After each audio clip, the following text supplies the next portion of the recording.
네, 금요일 오후장 시장은 살짝 쉬어가고 있습니다. 전반적인 시장 전략 세워보도록 하죠. 전략적 투자의 정다운 LS증권 투자전략팀 수석연구원과 함께합니다. 어서 오세요. 반갑습니다. 네, 안녕하십니까.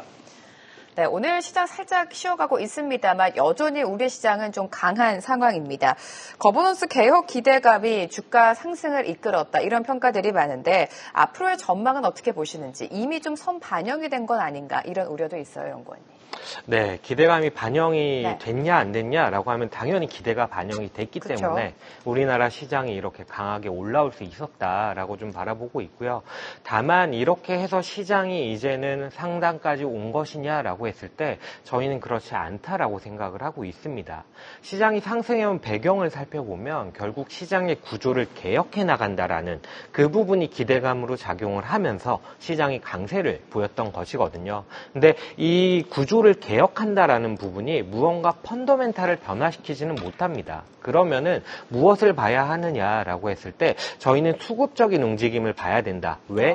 기대감을 반영을 하면서 수급이 움직이는 거니까요. 그렇게 바라봤을 때 개인 수급들이 지수의 하방 경직성을 상당히 좀 높여주고 있는 상황이고 그리고 아직 조금 강하게 나타나지는 못하지만 외국인 수급이 그때그때 들어올 때는 시장이 또 상승 탄력을 강하게 좀 보이는 경향들을 보이고 있습니다.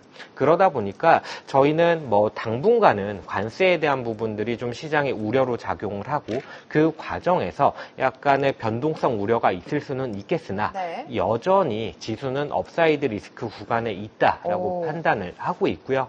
이렇게 좀 흔들릴 때 주목을 해볼 만한 쪽으로 이제 코스닥이라든지 제약바이오 쪽을 좀 키 맞추기 관점에서 바라보면 어떨까라고 말씀을 드리고 있습니다. 네, 변동이 있겠지만 여전히 업사이드는 열려 있다. 그리고 코스닥의 코스피와 키와 맞추면서 제약바이오의 상승도 좀 기대해보자라고 말씀해 주셨습니다. 잠시 후에 조금 더 구체적으로 풀어보고요. 일단 시장을 바라보는 시각 자체가 굉장히 많이 변한 것 같습니다. 증권사에서는 코스피 상단을 계속해서 올리고 있는데 LS증권은 어떻게 보고 있습니까? 네, 저희도 지수 상단을 많이 좀 올렸습니다. 5월에 이제 코스피가 한 2,600선에서 등락을 거듭할 때 저희는 이제 3,000포인트 정도까지는 상승이 가능하다라고 얘기를 드렸었고 6월 달에 이제 대선이 끝나면서 시장이 생각했던 것보다 훨씬 더 강하게 올라오는 모습을 보여서 저희도 지수의 상단을 3,200까지 올렸고 지난주에 저희가 또 자료를 새로 발간을 했습니다. 이때는 지수의 상단이라고 얘기를 드리기는 조금은 어렵지만 목표치를 코스피 4,000포인트까지는 높여서 바라보자라고 좀 얘기를 드리고 있습니다. 그 배경으로는 이제 글로벌리 시장의 유동성이 공격적으로 늘어나는 부분이 있기는 한데 이 부분은 아마 뭐 뒤에서 좀 말씀을 드릴 것 같고 그 이외에 우리나라 시장이 왜 이렇게 저평가 받아왔느냐 그리고 이렇게 저평가 받아왔던 부분에 대해서 정부가 정말 구조적인 개혁을 할 것이냐에 대해서 바라봤을 때 저희는 충분히 정부의 의지가 강력하고 정책적인 변화가 이런 부분들을 좀 충족시킬 만큼 올라올 것이다 라고 생각을 하고 있거든요. 그러면 이런 정책적인 변화에 대해서 바라봤을 때 왜 이렇게 정부가 정책을 통해서 시장을 활성화하려고 하냐라고 했을 때 저희는 그 목적은 이런 것에 있다라고 생각을 합니다. 일단은 우리나라의 시장 구조 자체가 경제 구조 자체가 내수의 비중이 상당히 좀 낮은 상태이고 그러다 보니 내수 쪽을 좀 활성화시키면서 내수 비중을 좀 올린다라는 정책이 들어가 있는 거고 퇴직 자산으로서의 주식의 역할에 좀 주목하는 부분 그리고 고령층의 빈곤에 대해서도 어느 정도는 해결을 해나가겠다라는 목적을 가지고 정부가 시장 활성화 정책을 펼치고 있다라고 좀 생각이 되고 그 수단으로서 이제 구조개혁이라든지 아니면은 주식시장의 참여를 활성화하는 부분들 이런 것들이 좀 주된 수단으로서 작용을 하고 있기 때문에 저희는 추가적인 상법 개정이라든지 아니면은 뭐 상법 개정뿐만 아니라 자사주 의무 소각이라든지 배당소득세 개편이라든지 이런 부분들이 충분히 시장에 대해서 좀 기대를 충족시킬 만큼 정부의 움직임이 있을 것이다 라고 생각을 하기 때문에 우리나라가 글로벌 증시만큼 그러니까 적정 ROE 대비 PBR 레벨로 적정한 수준까지 올라와 준다 라고 했을 때 PBR이 한 1.3에서 4배 정도 레벨이 되거든요. 그렇게 보면은 ROE가 굳이 늘어나지 않더라도 코스피는 한 4,000포인트까지는 목표치로 바라보고 대응을 해나가야 되지 않겠나 이렇게 좀 생각을 하고 있습니다. 네, 코스피 목표치 4,000으로 좀 제시를 해 주셨습니다. 그 가운데 상법 개정을 비롯해서 주주 환원책에 대한 기대감 속에 증권주가 단기간 안에 굉장히 많이 올랐습니다. 오늘을 비롯해서 최근 며칠 사이에는 좀 조정이 나오고 있는데 조정을 기회로 삼아야 될지 아니면 이미 너무 많이 오른 건지 궁금해하시는 투자분들이 많아요. 네, 저는 좀 기회로 삼아야 된다라고 생각을 네. 하고 있습니다. 일단 시장의 상승 그리고 구조개혁, 주식시장 활성화 정책이라는 부분에 대해서 기대를 가져간다면 증권주는 무조건 따라가야 되는, 함께 해야 되는 업종이라고 생각을 하고 있고요. PBR이 이제 100까지 올라서면서 단기적으로 밸류에 대한 부담이 상당히 높아졌던 것은 사실입니다. 다만 그럼에도 불구하고 이익 단위 개선이 동반이 되는 증권 업종 같은 경우에는 저희는 상법 개정이라든지 구조개혁 기대감이 있는 동안에는 끝까지 좀 가져가야 되는 업종이라고 보고 있고 실적단에서 바라본다 할지라도 시장의 가격 자체가 올라가고 거래 대금이 올라서는 부분 그리고 그와 더불어서 자사주 매입 소각이라든지 무언가 주주 환원이라든지 승계라든지 이런 문제가 있을 때 증권주가 그 안에서 충분히 역할을 할 것이고 그 말은 결국 실적단에서 증권주가 개선이 될 여지가 그만큼 크다라고 생각을 하는 거거든요. 비싸다는 게 문제가 되는 것이 사실 이익 성장이라는 부분이 약간의 부침을 보일 때 더 큰 문제가 된다라고 생각을 하고 있고 이익이 성장하는 과정에서는 밸류가 추세를 꺾지는 못할 것이다라고 생각을 하고 있습니다. 네. 그래서 저희는 증권주가 부담스러운 영역인 것은 사실이지만 그래도 기대감을 가지고 지금과 같은 차익 실현 매물이 나올 때를 기회로 좀 활용하는 게 어떨까 이렇게 좀 생각을 합니다. 네, 증권주 오늘장에서도 좀 조정이 나오고 있습니다. 연구원님께서는 오히려 조정을 매수 기회로 삼아보자. 장기적인 관점에서 증권주의 추가 상승을 기대해볼 만하다라고 말씀해 주셨고요. 수급도 보도록 하겠습니다. 6월 전에 비해서 외국인의 수급이 아쉽다라는 평가는 있지만 규모가 크진 않지만 그래도 계속해서 매수 스탠스를 이어오고 있습니다. 외국인의 움직임 어떻게 보셨습니까? 네, 외국인 매수세에 대해서는 여전히 좀 관세에 대한 불확실성이 남아있는 것 같습니다. 이 관세라는 부분이 사실 결론적으로 바라봤을 때에는 트럼프 대통령이 끝까지 이러한 강경한 관세에 대한 스탠스를 이어갈 것이냐라고 했을 때 그렇지는 않다고 생각을 합니다만 협상을 하려면 또 타코로서 조롱을 받아서는 협상을 할 수가 없는 상태이거든요. 그러다 보니까 관세에 대한 불확실성이 어느 정도는 유지가 되는 상황이다라고 좀 보여지고 그러다 보니 이제 서두에서 말씀을 드렸던 키 맞추기 관점에서의 대응을 좀 말씀을 드렸던 건데 어쨌든 저희는 관세에 대한 부분이 불확실성이 좀 완화될 것이다. 가장 크게 기대하는 것은 관세에 대해서 좀 후퇴를 할 것이다라고 생각을 하는데 최소한 후퇴가 아니라고 할지라도 불확실성이 조금은 완화되는 구간만 간다 할지라도 충분히 외국인 매수세 같은 경우는 과거 24년 1분기의 밸류업 프로그램 등을 생각을 해봤을 때 충분히 좀 추가적인 매수 흐름으로 가지 않을까 이렇게 좀 기대를 하고 있습니다. 네, 외국인의 수급 동향을 보면 또 환율의 움직임도 빼놓을 수가 없습니다. 환율이 어느새 1,390원 단까지 다시금 좀 가파르게 오르고 있는데 환율 동향 어떻게 보세요?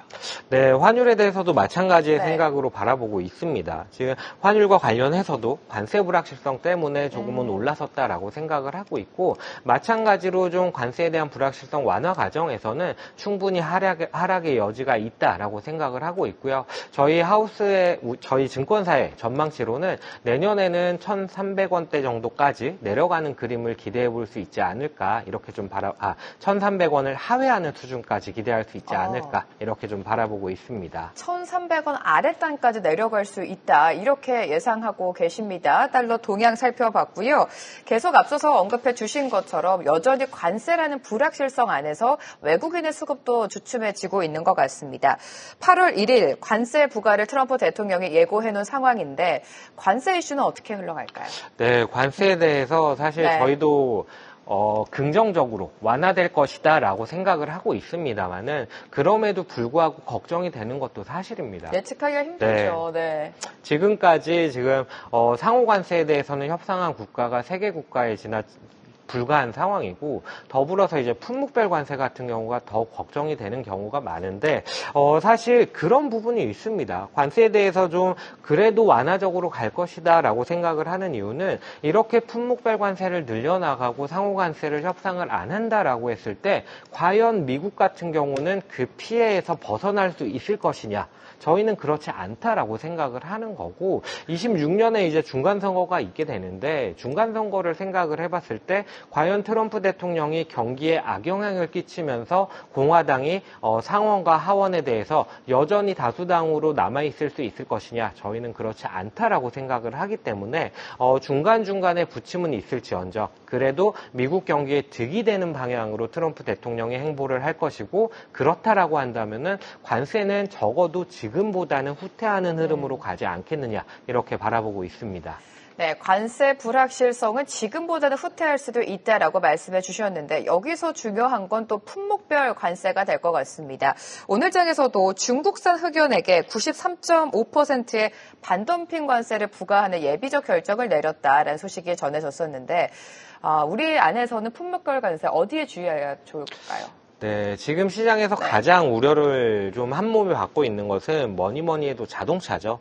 네. 자동차 같은 경우가 아무래도 우리나라가 무역 흑자를 내는 가장 큰, 미국에 대해서 무역 흑자를 가장 크게 내는 게 자동차거든요. 그러다 보니까 자동차에 대한 우려가 크게 남아있는 상태이고, 더불어서 이제 며칠 전에 반도체나 의약품에 대한 이야기까지 나온 상황입니다. 네, 의약품 같은 경우는 워낙 파급력이 큰 상태이고, 인플레이션과도 맞닿아 있기 때문에 조금은 되지 않을 것이다. 관세가 그래도 좀 비켜나가지 않겠냐라고 생각을 하는 상황이라서 약간은 외면받고 있고 남아있는 한 가지는 이제 반도체가 아무래도 전략적으로 상당히 중요한 품목이고 더불어서 트럼프 대통령이 힘을 주고 싶어 하는 산업이다 보니까 아무래도 반도체 쪽이 좀 위협을 받지 않겠나라고 생각이 되는데 저희는 품목별 관세에 대해서도 소수의 품목에 대해서만 트럼프 대통령이 정말로 중요하기 때문에 우리가 여기에 대해서는 관세를 부과하겠다라고 한다면 그렇다면 사실 좀 실현 가능성이 있다라고 생각을 하겠지만 이렇게 여기저기 품목별 관세를 늘려나가는 것은 오히려 협상 카드로 쓰기 위한 포석이 아닐까 이런 관점에서 좀 바라보고는 있습니다. 네, 트럼프 대통령은 관세를 추진한 배경으로 미국 제조업 부흥을 내세웠습니다. 실질적으로 그 목표를 이뤘다라고 우리가 평가해야 되는 겁니까? 아니요. 저희는 그렇게는 보이진 않습니다. 네, 관세를 통해서 무언가 이룬 게 있느냐라고 했을 때 물론 미국에 대한 투자를 좀 늘려나가는 부분들은 있습니다. 다만 아직까지 그 부분들이 미국 경기에 영향력을 미칠 정도로 무언가 나타났다라고는 말씀을 드리기는 어려운 것 같고 다만 관세를 통해서 협상을 하는 과정에서 여러 가지 다른 나라와의 협상 과정에서 좀 이득을 취하는 모습들은 보여줬습니다. 이를테면은 보잉 항공기를 판매하는 부분이라든지 아니면은 LNG 수출에 대한 부분 아니면은 스타게이트 프로젝트라든지 이런 식으로 미국에 투자를 하거나 아니면은 비즈니스 외교를 통해서 미국 물건을 판매하는 그림들을 좀 보여주고 있는 상황이라서 아마도 저희는 좀 하반기에 기대해 볼 만한 요인은 여기에 좀 있지 않을까 이렇게 좀 생각을 하고 있습니다. 네, 미증시 흐름도 최근에 계속해서 좋고 우리 시장도 좀 강하게 버텨나가지고 있습니다. 연구원님께서 미증시에 버블의 판이 만들어지고 있다 이런 평가를 내리셨네요. 이 부분 어떻게 해석해야 됩니까? 네, 버블의 판이 만들어지고 있다라고 생각을 하는 게 정책적으로 바라봤을 때 무언가 변화가 생기고 이 부분이 버블을 만들어낼 수 있는 방향으로 좀 가고 있다라고 생각을 하는 거거든요. 버블에 가장 선행되어야 될 조건이 뭐냐라고 했을 때 무엇보다도 유동성이 상당히 좀 많이 풀려나가야 됩니다. 그런데 지금까지 살펴보면은 이미 유동성이 상당히 많이 확대가 되어 있는 상태이고 더불어서 이제 감세안을 또 발표를 했단 말이죠. 근데 이 감세안을 보면은 소비자들의 구매 혜택, 구매에 대한 여력을 좀 늘려나가는 부분, 더불어서 기업들에게는 투자 여력을 상당히 많이 만들어주는 부분이 있었습니다. 그와 더불어서 이 감세안의 부채 한도를 또 5조 달러만큼 네. 상향 조정을 하는 부분이 있었거든요. 그리고 그 5조 달러만큼 부채를 찍어냈을 때 수요를, 국채에 대한 수요를 만들어내기 위해서 스테이블 코인과 관련한 법안들이 지금 통과가 되고 있는 상태이고, 또한 SLR 규제에 대해서도 은행들이 미국채에 대한 수요를 늘릴 수 있는 판을 만들어줬다라고 생각을 하거든요. 결국 돈이 시중에 넘쳐나게 만들고, 더불어서 규제에 대한 완화 과정을 좀 거치면서 이러한 늘어나는 유동성들이 흘러나갈 방향들을 만들어주고 투자를 적극적으로 해나갈 수 있게 만들어준다는 얘기인 거거든요. 이렇게 됐을 때에는 민간에 대한 경기들이 어쨌든 성장 엔진을 강하게 좀 돌릴 수 있는 상태이고, 이 부분이 과연 버블로까지 갈 수 있을지 확신은 할 수는 없겠지만은 정책적인 판이 짜여졌다, 이렇게 좀 평가를 하고 있습니다. 네, 유동성에도 좀 주목을 해봐야 될 것 같은데요. 7월에는 금리를 동결했지만 하반기에는 추가 금리 인하 가능성이 좀 커지고 있는 상황입니다. 한국은행의 금리 인하도 국내 지수를 끌어올리는 데 도움이 될 수 있을지가 궁금해지는데 어떻게 보십니까? 네, 우리나라의 금리 인하, 그러니까 한국은행이 금리를 인하해 나간다라고 했을 때 사실 시장 전반에 무슨 영향력을 미친다라고 판단을 하기에는 그래 본 사실 경험이 좀 없습니다. 그러다 보니까 시장 전반에 대해서 긍정적으로 바라보기는 조금은 힘들다라고 생각을 하고 있고, 다만 업종별로 바라봤을 때는 금리가 인하됐을 때 좀 긍정적으로 받아들이는 업종들이 있거든요. 대표적으로 뭐 건설이라든지 아니면 제약바이오 같은 것들이 있는데, 건설주 같은 경우에는 아무래도 정책의 방향성이 주택 가격에 대해서 약간은 억누르려는 정책 스탠스를 가지고 있기 때문에 그 이외에 제약바이오 쪽의 업종단에서 좀 혼재가 되는 부분들이 있지 않을까, 이렇게 좀 바라보고 있습니다. 네, 이런 가운데 최근에 퇴직연금을 국민연금처럼 기금화해서 운영하는 퇴직연금공단 신설 뉴스가 좀 계속 나오고 있습니다.